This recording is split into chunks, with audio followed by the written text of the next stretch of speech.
வணக்கம் நண்பர்களே. இன்றைக்கு என்னுடைய சமையல் அறையில் பஃப் பேஸ்ட்ரி வச்சு உருளைக்கிழங்கு பின்வீல்ஸ், பொட்டேட்டோ பின்வீல்ஸ் எப்படி செய்கிறதுன்னு செய்து காட்ட போகிறேன். வாங்க பார்க்கலாம். ஒரு குக்கரில் 1/2 கிலோ உருளைக்கிழங்கு எடுத்துக்கோங்க. இது ரசட் உருளைக்கிழங்கு, அதை தான் எடுத்துருக்கிறேன். அதை கொஞ்சம் பாதியாக நறுக்கியிருக்கிறேன். தண்ணி ஒரு 800 ml தண்ணி ஊற்றிருக்கிறேன். தண்ணி சும்மா உருளைக்கிழங்கு மூழ்கிற அளவுக்கு நீங்கள் ஊற்றுனீங்கன்னா போதும், நிறைய ஊற்ற தேவையில்லை. இதை நான் ஒரு விசில் வச்சு வேக வச்சு எடுத்துக்க போகிறேன். உருளைக்கிழங்கு ஒரு விசில் வேக வச்ச பிறகு தண்ணியை ஊற்றிட்டு தோலை உரிச்சிட்டு நான் எடுத்து வச்சுருக்கிறேன். அடுப்பில் ஒரு பாத்திரத்தை வச்சுட்டு அதில் ஒரு 2 டேபிள் ஸ்பூனு எண்ணெய் எடுத்துக்கோங்க. எந்த எண்ணெய் வேணாலும் ஓகே. இப்போ பச்சை மிளகா நான் நல்லா பொடியாக நறுக்கி வச்சுருக்கேன். நீங்கள் நசுக்கி வச்சுக்கிட்டாலும் அரைச்சி வச்சுக்கிட்டாலும் பரவாயில்ல, காரத்துக்கு தகுந்த மாதிரி எடுத்துக்கோங்க. நான் 8 பச்சை மிளகாய் எடுத்துருக்கிறேன். அதை எண்ணெயில் சேர்த்துக்கோங்க.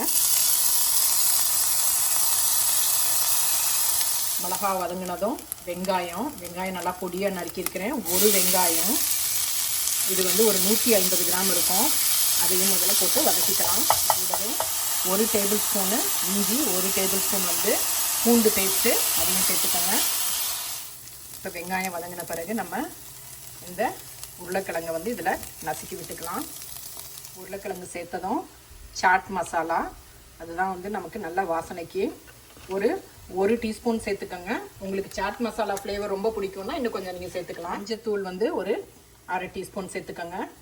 உப்பு ஒரு 3/4 டீஸ்பூனு. உப்பும் காரமும் உங்களுடைய தேவைக்கு தகுந்த மாதிரி சேர்த்துக்கோங்க. உருளைக்கிழங்கு சேர்த்த பிறகு நீங்கள் அடுப்போடைய தணலை நல்லா குறைவாகவே வச்சுருங்க. நம்ம இதுக்கு மேலே ரொம்பவும் குக் பண்ண தேவையில்லை, ஏன்னா எல்லாமே குக் பண்ண ஐட்டம் தான். இப்போ கடைசியாக ஆம்ச்சூர் பவுடர் சேர்த்துக்கோங்க. அது ஒரு 1/4 டீஸ்பூன் சேர்த்துக்கோங்க. இப்போ கடைசியாக கொத்தமல்லி தழையை தூவி அடுப்பை நிறுத்திடுங்க. அவனை ப்ரீஹீட் பண்ணலாம் 400 டிகிரி ஃபாரன்ஹைட்டில். இப்போ Pepperidge Farm puff pastry sheets எடுத்துக்கோங்க. இதை ரூம் டெம்பரேச்சரில் வச்சுருந்துட்டு எடுத்துக்கோங்க. இப்போ இது ஒரு ஷீட்டு, இதை நம்ம ஓப்பன் பண்ணிக்கலாம். இப்போ ஒரு கட்டிங் போர்டை கீழே வச்சுட்டு அது மேலே கொஞ்சமாக மைதா மாவு தூவி விட்டுக்கோங்க. இந்த ஷீட் அதில் வச்சு நான் கொஞ்சமாக அதை தேய்ச்சி விட போகிறேன். இப்போ பார்த்தீங்கன்னா இந்த கட்டிங் போர்ட் சைஸுக்கு நான் இதை தேய்ச்சி விட்டுருக்கிறேன். இப்போ பொட்டேட்டோவை இதில் நம்ம ஸ்ப்ரெட் பண்ணி விட்டுடலாம். இப்போ நல்லா மசாலா பேஸ்ட்டை தடவியாச்சு. இதை நீங்கள் இப்படியே ரோல் பண்ணலாம். என் பையனுக்கெலாம் சீஸ் வேணும் அப்படின்னு, அதனால் நான் மெக்சிகன் 4 சீஸ் போடுறேன். உங்களுக்கு எந்த சீஸ் பிடிக்குமோ நீங்கள் அதை சேர்த்துக்கலாம். அதே மாதிரி எவ்வளோ சீஸ் வேணுமோ அதுக்கு தகுந்த மாதிரி நீங்கள் சேர்த்துக்கோங்க. இப்போ இதை நல்லா டைட்டாக நம்ம ரோல் பண்ண போகிறோம். இந்த எட்ஜ் வர்றப்போ மட்டும் நீங்கள் லேசாக தண்ணி இது பண்ணி, ஏன்னா அதை நம்ம கொஞ்சம் நல்லா டைட்டாக க்ளோஸ் பண்ணணுங்கிறதுக்காக லைட்டாக தண்ணி சேர்த்துக்கோங்க. அப்போ நம்ம மூடுறப்ப இதில் ஒட்டிக்கும். இதை நீங்கள் திருப்பி வச்சுட்டு இதை ஒரு 1 இன்ச்சு சைஸ்க்கு நம்ம கட் பண்ணி எடுக்க போகிறோம். பிடிச்சி அழுத்தி நசுக்கிக்கிட்டு கட் பண்ண வேணாம், அப்படியே லேசாக கட் பண்ணுங்க.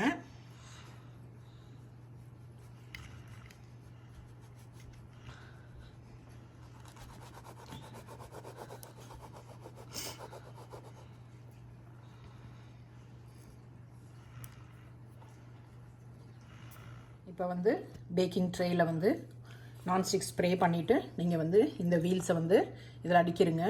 இந்த வீல்ஸ் உங்களுக்கு பிரியிற மாதிரி இருந்ததுன்னா லைட்டாக நீங்கள் ப்ரெஸ் பண்ணி நீங்கள் லேசாக அமுக்கி விடுங்க இந்த இதை. அப்போ உங்களுக்கு குக் ஆகிறப்ப இது ஓப்பன் ஆயிடாது. ஸோ இப்போ இது தயாராகிருச்சு. நான் இன்னொரு ஷீட் அதே மாதிரி தயார் பண்ண போகிறேன். லேசாக ஆயில் ஸ்ப்ரே பண்ணிட்டுருங்க. அவனில் உள்ளே வச்சுட்டு நம்ம இப்போ பேக் பண்ண போகிறோம்.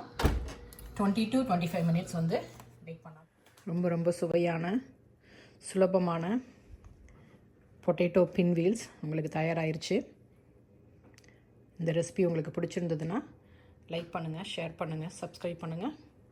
என்ஜாய். தேங்க்ஸ் ஃபார் வாட்சிங். இது கூட நம்ம சாட்டெல்லாம் சாப்பிட்ற மாதிரி க்ரீன் சட்னி, டாமரின் சட்னி வச்சு சாப்பிட்டிங்கன்னா ரொம்ப சுவையாக இருக்கும். வேறு எந்த சாஸ் உங்களுக்கு பிடிச்சாலும் நீங்கள் அதை டிப் பண்ணி சாப்பிட்லாம்.